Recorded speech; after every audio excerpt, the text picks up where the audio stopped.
This is Eyewitness News, the news leader, with Bill Ritter and Liz Cho, Scott Clark with sports, and Sam Champion with the exclusive AccuWeather forecast. Now, Eyewitness News at 11. A political bombshell. Given the circumstances surrounding the affair, I have decided the right course of action is to resign. New Jersey's governor makes a stunning admission. I am a gay American. From what's next to voter reaction, we have complete coverage of James McGreevy's resignation. Good evening. I'm Tim Fleischer. Bill is off tonight. And I'm Liz Cho. We begin tonight with that personal and political drama, and it unfolded in unprecedented fashion. Amid rumors, Governor McGreevy announces intensely personal decision on national television today. With his wife by his side, the governor announced he is gay, that he had an affair with a man, and that he would resign November 15th. At a point in every person's life, one has to look deeply into the mirror of one's soul and decide one's unique truth in the world. And so my truth is that I am a gay American. I am also here today because shamefully, I engaged in an adult consensual affair with another man, which violates my bonds of matrimony. It was wrong, it was foolish, it was inexcusable. I realize the fact of this affair and my own sexuality, if kept secret, leaves me, and most importantly, the governor's office, vulnerable to rumors, false allegations, and threats of disclosure. Given the circumstances surrounding the affair and its likely impact upon my family and my ability to govern, I have decided the right course of action is to resign. To facilitate a responsible transition, my resignation will be effective on November 15th of this year. That resignation and the governor's startling revelation took many people by surprise. Feeling its impact perhaps the strongest are the staff and cabinet members who were closest to the governor and his constituents. We have several reports. Reaction to these events from Jeff Rossen and Jen Maxfield. We begin with Jen. Tim, today's breathtakingly personal resignation caps a summer of political turmoil. Two of the governor's top fundraisers are accused of bribery, but it appears to be an upcoming accusation against the governor himself that prompted him to go public with the private details of his secret life. It makes little difference that as governor, I am gay. Governor McGreevy comes out of the closet, announcing that he has had sexual feelings towards men for decades. Feelings he says he tried to repress as a teenager in an Irish Catholic home and later as a husband and father. Feelings the governor says he acted on when he had an affair with another man. It was wrong, it was foolish, it was inexcusable. And for this, I ask the forgiveness and the grace of my wife. The governor's heartfelt confession moved members of his staff and his cabinet to tears. Many had just a couple hours' notice that he was stepping down. I think this was a shock to most of the state and particularly to his staff. The governor's revelation into his private life and his decision to resign on November 15th appears to be a preemptive strike. As early as Friday, New Jersey's former Homeland Security Director, Golan Chappelle, is expected to file a lawsuit accusing the governor of sexual misconduct. The sordid details likely to accompany the lawsuit have Republicans pushing McGreevy to resign now. And given his situation he's in and under these circumstances, he's just not going to be able to effectively govern the state of New Jersey. For the past month, some New Jersey Republicans have been questioning whether McGreevy would make it to the end of his first term. In July, two of the governor's top fundraisers were indicted on charges of bribery and extortion. While the governor was never charged, he admits he was secretly recorded as part of the federal corruption probe. From a political level, the sharks are circling the water. They smell the blood. And that political dance has already begun. Close friends and McGreevy advisors praised the governor's openness, and some even hinted that we may not have seen the end of Governor McGreevy's political career. It was his finest day, and he's had a lot of things to be proud of. But today he showed his true character, and I think all of us are very proud of the man that he showed he was. When the governor left the State House here today, he said he was going to spend time with his family, including his wife and mother, both of whom were with him when he made that announcement today. When the governor steps down on November 15th, New Jersey Senate President Richard Cody will take over as governor until New Jersey voters choose a new governor on Election Day 2005. That's the latest live in Trenton, New Jersey. I'm Jen Maxfield, Channel 7 Eyewitness News. Jen, thank you. Disbelief. That's how many in New Jersey reacted today when they heard the governor's announcement. Jeff Rawson is in Hoboken with more from voters. Jeff? Now, Liz, it is the beauty of politics in the United States of America. Voters usually have the final say. I say usually because this is not a normal circumstance. Usually, if you don't like the governor, you don't vote for him. But this time, voters won't get that chance. I was in total shock. I was like, come on, you're the governor. You're supposed to represent on New Jersey. In Secaucus, it's dinner talk. I think he should resign right now, so at least we could have an election in November. Would you have voted for him again? No. Because of this? Because of this, yes. It's like throwing up your hands and giving up and say, okay, I'm just going to go and live my own life, whatever. And after people voted for you and supported you, I think that's wrong to do that. In East Rutherford, shoppers are talking about it. It's just personal matter to me. If you are gay or not, or straight, or it just depends what kind of person you are, really. As we made the rounds talking to voters, one issue kept coming up. Did Governor McGreevey really step down solely because he's gay? But that's not why he's resigning. Why is he really resigning? Voters wonder about that possible lawsuit. Is the governor just staying ahead of a major scandal? Would you have voted for him again? I didn't vote for him the first time. 9 out of 10 told us gay, straight, doesn't matter. But these teenagers, future voters, say deception is the real problem. Didn't he do a commercial or something like that with his family? Didn't he say something about his family and then he came out today and said he was gay? I don't know. I just don't see him as a governor like that, like to lie. Well, let's not forget about the governor's wife and kids. His wife by his side earlier today when the governor made that personal announcement in Trenton. Many voters asking tonight, what's next for them? And we're live in Hoboken. Jeff Rawson, Channel 7 Eyewitness News. Thank you, Jeff. A key figure who is emerging in this story, Golan Chappelle, a former aide to Governor McGreevey. Eyewitness News has learned that he is expected to file a sexual harassment suit against the governor in Mercer County Court.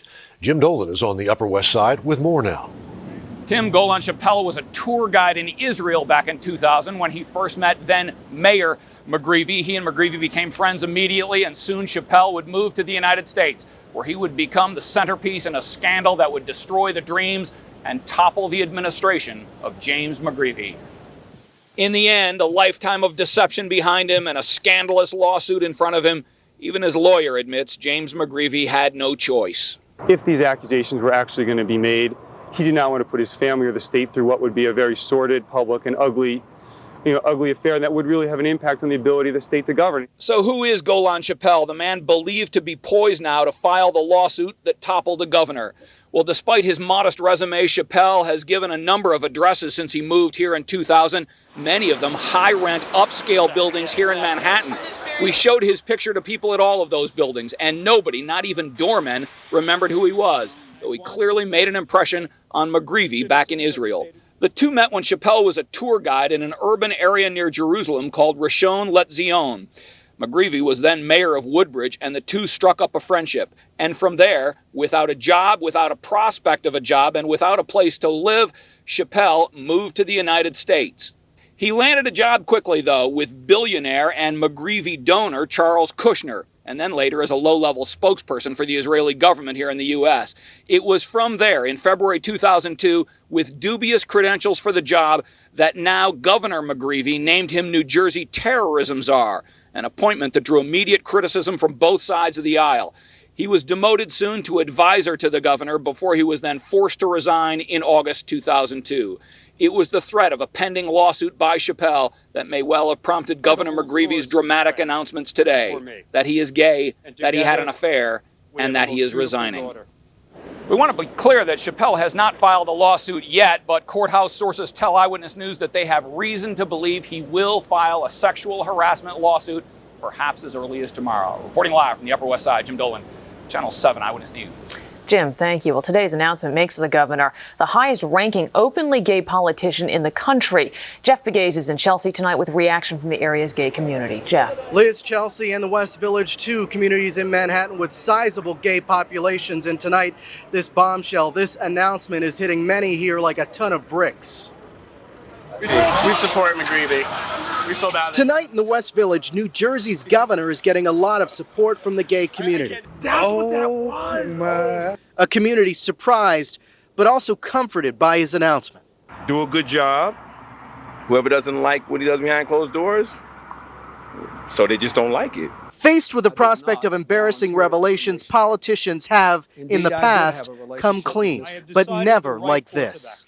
To a certain extent, I have to say, I'm very impressed that he would have the courage to stand up and say, this is what's happening. While there is a lot of support for McGreevey on the streets, there are those who believe his announcement could be a negative for the gay community. After all, they say he didn't really come out voluntarily, he was pushed. Absolutely, he was forced into it. I don't think that he would have chosen this had he not had something against him that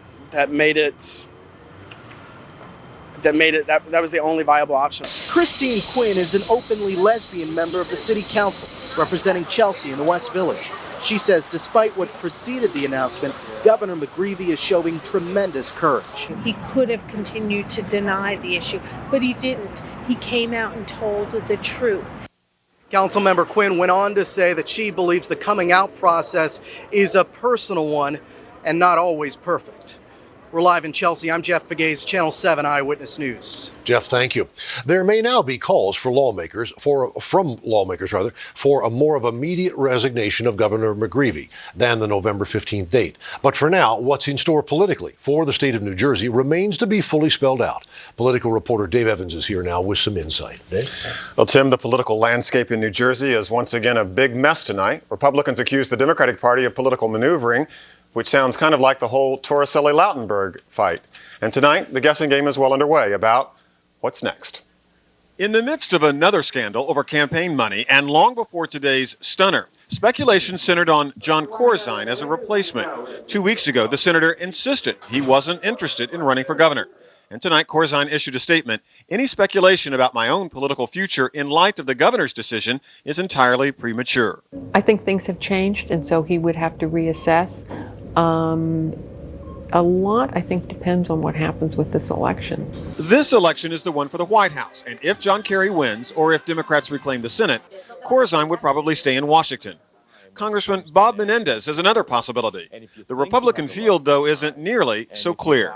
They don't have major league players in the Republican Party. They've got a couple of good minor leaguers, but the Democrats have some major league contenders. Senate President Richard Cody could also become a major league player. Tonight, Cody, who becomes acting governor November 15th, said Jim McGreevey is a good person and a good friend, and today's events sadden me.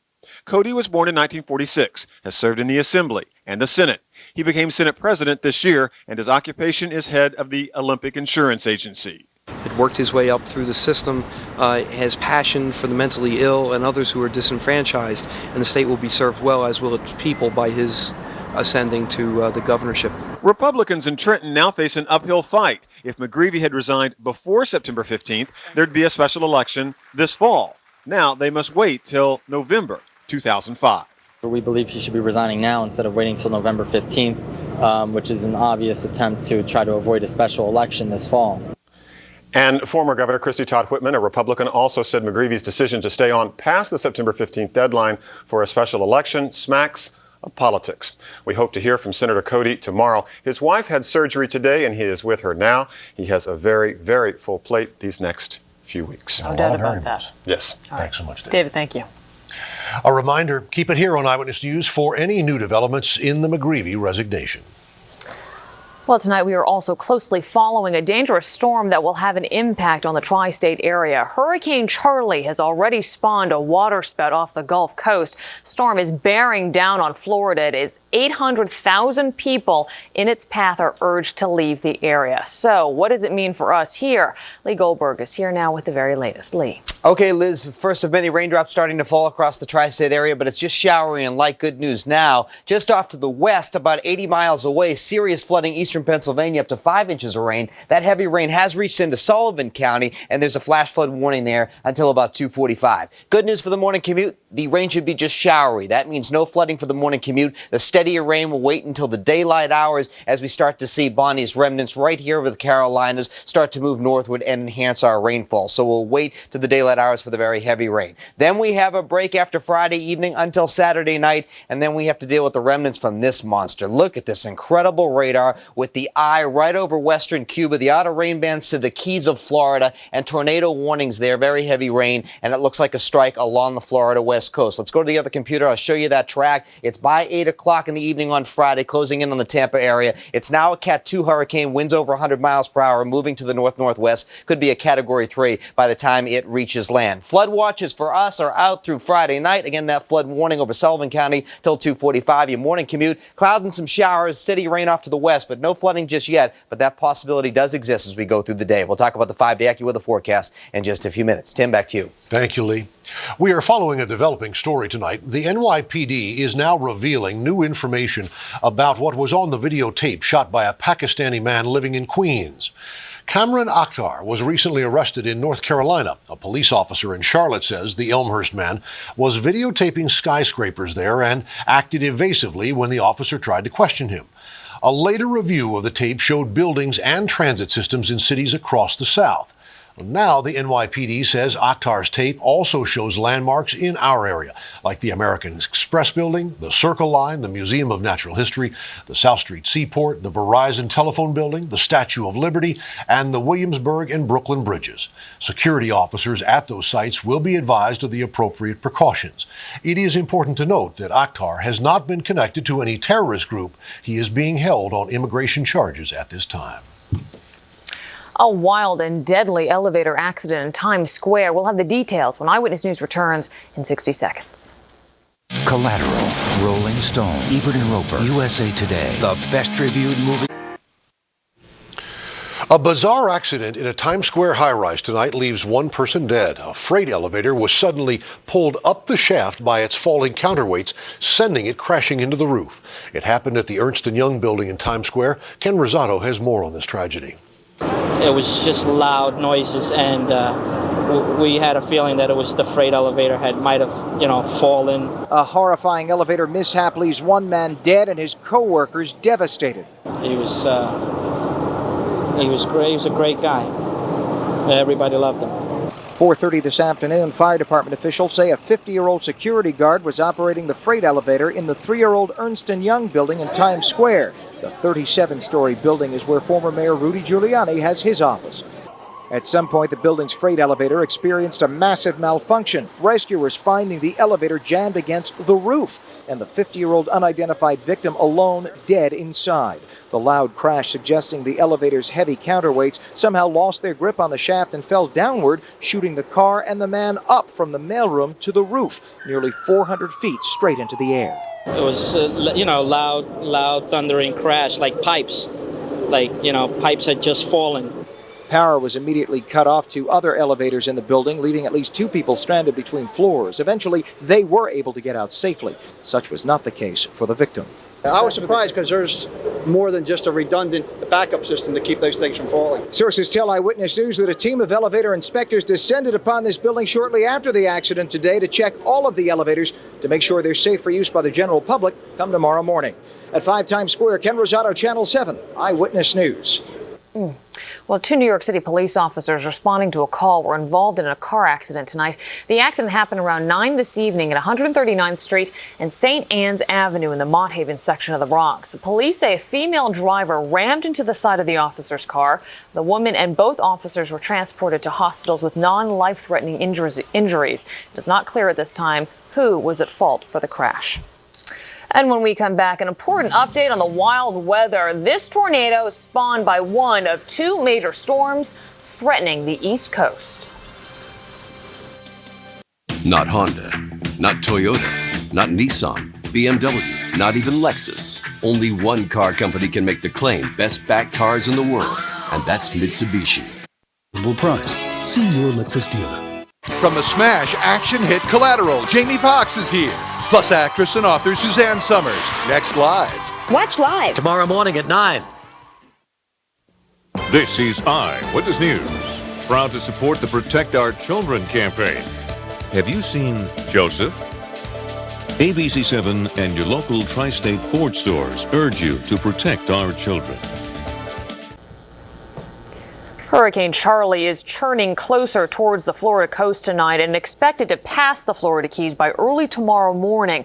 Further north, nearly 1 million residents in Hillsborough and Pinellas counties have been forced to evacuate their homes, leaving town and backing up traffic for miles. Look at that. Charlie is expected to bring heavy rain, tornadoes, and winds reaching 95 to 110 miles per hour. Just yesterday, residents in Jacksonville were dealing with tornadoes spawned by Tropical Storm Bonnie. While Bonnie fizzled out, the concern now is that Charlie could bring damage on a far greater scale. That is awfully intimidating looking, though, I gotta say. Very much really, really so. And so I guess tomorrow, the big concern is between Naples and kind of Tampa right now. That's where they're expecting somewhere. Yeah, the Fort direct Myers hit. area. I mean, all on that west coast, a lot of problems. But already tonight, I mean, the center's near Havana, and the heavy thunderstorms are moving as far as Miami. So, I mean, there's a wide range of effects here. And this is a totally different league than Bonnie was. And a Category 2, Category 3 is nothing to laugh about. Oh, no. I mean, winds are already 105 sustained, and, you know, we start to move up to 120 maybe by landfall. So that's going to be a pretty devastating hurricane for the west coast of Florida. And then the entire east coast is going to get flooding inland anyway. We're going to watch this for you. Now, outside we go tonight, and we have, again, fairly quiet conditions. Empire is blue and white. Salute to the 04 Olympics, which, of course, the opening ceremony starting tomorrow. Okay, now let's look at our flood watches. That's across the area through Friday night, may extend all the way into Saturday. It's a flood warning right now across Sullivan County till 2:45 in the morning because Sullivan County has been involved in some of the heavier rains that have been over eastern Pennsylvania, dropping about 3 to 5 inches of rain.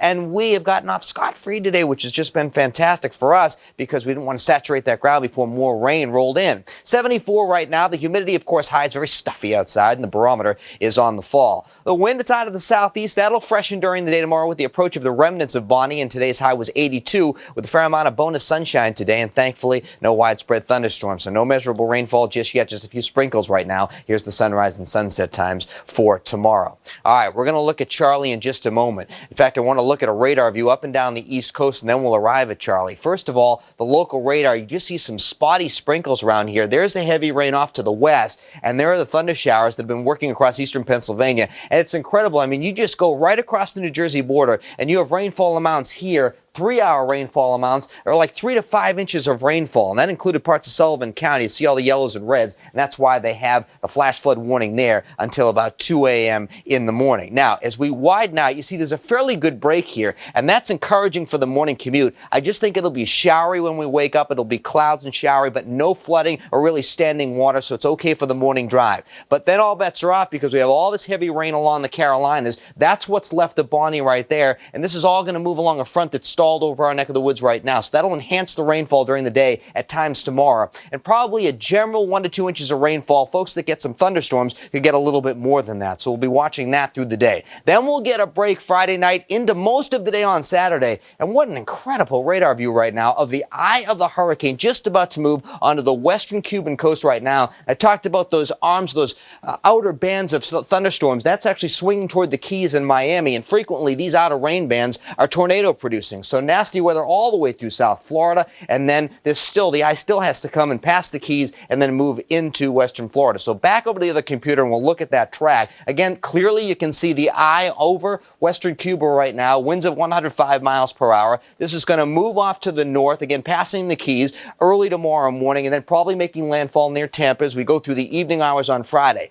Then it accelerates as it weakens and moves all the way up the coast, and by the time we go into Saturday night and Sunday morning, it's a big rainstorm that's working close to us. So that's our bad time of the weekend, Saturday night into probably midday Sunday. Here's my AccuWeather forecast. Muggy, rain and fog tomorrow morning. Little steady rain west, but probably not flooding just yet. Now, some steady rain can cause flooding during the day tomorrow, 76 degrees. 5-day AccuWeather forecast. Well, dry out Friday evening. Most of your Saturday and your weekend is fine. But then Saturday night rain comes in, should last through about lunchtime Sunday. Maybe Sunday by sunset's not too bad. And then Monday and Tuesday are fine. The weekend, not a total wash. All right, well, that's good to hear. Yeah. All right, thank you, Lee. You bet.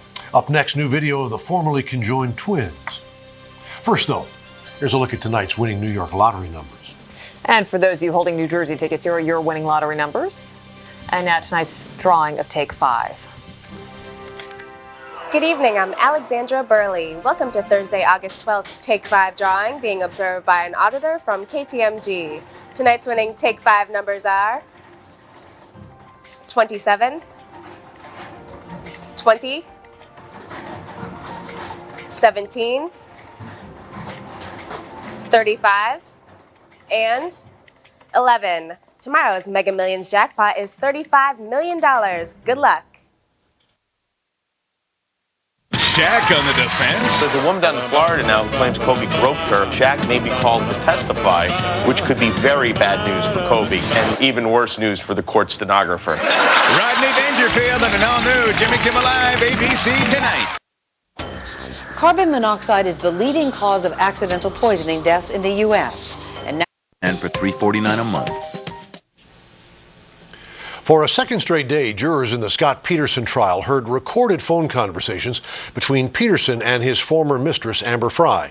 In them, Peterson discusses plans for the future with Frey. All the while, a massive search was underway to find his missing pregnant wife, Lacey.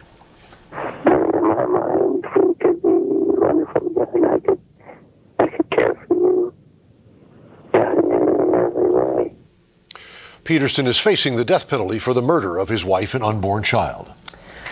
Police in New Jersey say they've arrested an elite group of bank robbers, all alleged members of the notorious street gang Bloods. Police say 4 men were arrested just steps away from the entrance of their next target. Acting on a tip, officers and state troopers were waiting for the suspects in the parking lot of Affinity Federal Credit Union in New Providence. Inside the suspect's car, police say they discovered a number of guns, two-way radios, and even duct tape. The formerly conjoined twins, Carl and Clarence Aguirre, are recovering at lightning speed. That according to doctors. And today, you've got to see this video. The twins watched their favorite television show, The Wiggles, as they rested comfortably at Children's Hospital at Montefiore. Nurses tried to feed Carl his first solid meal today, but he refused. His brother Clarence, though, he devoured his meal of hot cereal. The two boys were separated a week ago, and doctors say there are no major problems. Oh, that is precious. Isn't it great? That is fantastic to see. It really is. Scott Clark has our sports. Well, we have Yankees and Mets highlights, of course. Plus, coming up on Eyewitness News, we see and hear from Tom Glavine for the first time since he was injured in an auto accident. And Iraq is back at the Olympics and winning and loving it. Next. It's Toyota time, the nationwide clearance event. The year's Johnson, a family company. We're waiting to hear from Tom Glavine, but you got Yankees first. Yep, the mission tonight, take 2 out of 3. Finish it up. Deep in the heart of Texas, we take you to Arlington and check out Derek Jeter. For every man on the Yankees comes a different handshake, such as the life and responsibility that goes with being the Yankees captain. Oh, captain, my captain. And one for manager Joe, too. Then the Yanks got busy on former Met, now Rangers starter Scott Erickson. They loaded the bases on him in the second inning. Miguel Cairo. Ay caramba, somebody call the deli. It's a grand salami. Just like that, Buck Showalter and crew trailed the Yanks 4-0 on Cairo's first career grand slam. It was 4-1 Yanks in the fourth when Kenny Lawton fouled one off. The ball hit manager Joe Torre in the head, but Joe, hey, he's a manager. He was okay. Back up and fighting. And the Yanks pressed on. El Duque allowed 1 run through 7 innings. He struck out 7. Well done. Yankees win 5-1 and take 2 out of 3. The Mets took on the Astros today at Shea in the rubber game of their 3-game set. Victor Zambrano sparkled in his second stint as a Met, following allowing 1 unearned run over 7 innings. Lance Berkman got fooled there and let it all out. Say, give that fan a souvenir. Meanwhile, Andy Pettitte, still affected by a bum elbow, didn't have his usual velocity, but he allowed just 1 run over 5 2/3 innings. It came on Mike Cameron's second inning double right there that scored Richard Hidalgo all the way from first. The former Yankee and Met, David Weathers, also returned to Shea and lost the game. Joe McEwing did him in with a 2-out single in the 7th. The Mets win it 2-1. Zambrano now 2-0 as a Metropolitan. Now the Mets pitcher Tom Glavine